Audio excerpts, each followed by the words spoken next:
Welcome to ഫിയോൺ boutique. ഞാനിന്ന് കാണിക്കുന്നത് ഒരു പ്യുവർ കോട്ടൺ അൺസ്റ്റിച്ചഡ് ചുരിദാർ മെറ്റീരിയലാണ്. ഇതൊരു മസ്റ്റാർഡ് യെല്ലോ ഷെയ്ഡാണ്. ഇതിൻ്റെ യോക്ക് പോർഷനിൽ ബാക്ക് പ്രിൻ്റ് വന്നിരിക്കുന്നു. അതിൽ ചെറിയ മിറർ വർക്കും ബീഡ്സ് വർക്കും കൂടെ വന്നിട്ടുണ്ട്. ഇതിൽ സെയിം ടോണാണ് ബോട്ടം, ടോപ്പ്, ഷോള് എല്ലാം. അതുപോലെ ഷോളിൻ്റെ മുഴുവൻ പ്രിൻ്റായിട്ട് തന്നെ വന്നിട്ടുണ്ട്. ഇതൊരു ഗ്രീൻ ഷെയ്ഡിലുള്ള പ്യുവർ കോട്ടൺ ചുരിദാർ മെറ്റീരിയലാണ്. ഇതിൻ്റെ യോക്ക് പോർഷനിൽ ബാറ്റിക് പ്രിൻ്റാണ് വന്നിരിക്കുന്നത്. ഈ body part full batik print വന്നിട്ടുണ്ട്. കാന്ത പ്രിൻറ്റും കൂടെ ഇൻക്ലൂഡ് ചെയ്തിട്ടുണ്ട്. ബോട്ടം പ്യുവർ കോട്ടണിൽ ബാറ്റിക് പ്രിൻ്റ് വന്നിട്ടുണ്ട്. അതുപോലെ ദുപ്പട്ട പ്യുവർ കോട്ടൺ ആണ്, പ്രിൻ്റ് വന്നിട്ടുണ്ട്. റേറ്റ് 955. ഇതൊരു മെറൂൺ ഷെയ്ഡാണ്.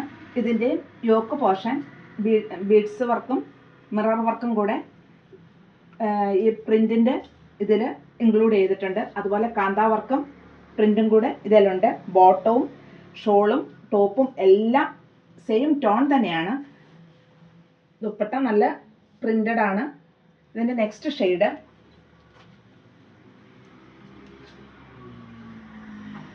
നല്ലൊരു ഒലിവ് ഗ്രീൻ ഷെയ്ഡാണ്. ഇതിൻ്റെ യോക്ക് പോർഷൻ എങ്ങനെയാണ് വന്നിരിക്കുന്നത്? മിറർ വർക്ക് ചെറുതായിട്ട്, അതുപോലെ ബീഡ്സ് വർക്ക്, ഫ്രണ്ടിൽ ബാറ്റിക് പ്രിൻ്റ്, അതുപോലെ എൻഡിലും പ്രിൻ്റ് വന്നിട്ടുണ്ട്. കാന്ത സ്ട്രൈപ്സും ഫുള്ളായിട്ട് വന്നിട്ടുണ്ട്. ബാക്ക് പോർഷൻ ബാറ്റിക് പ്രിൻ്റ്, കാന്ത പ്രിൻറ്റും കൂടെ ഇൻക്ലൂഡ് ചെയ്തേക്കുന്നു.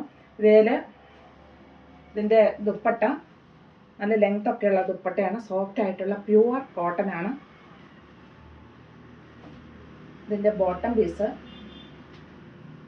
പ്രിൻ്റഡ് ആണ്. റേറ്റ് 955.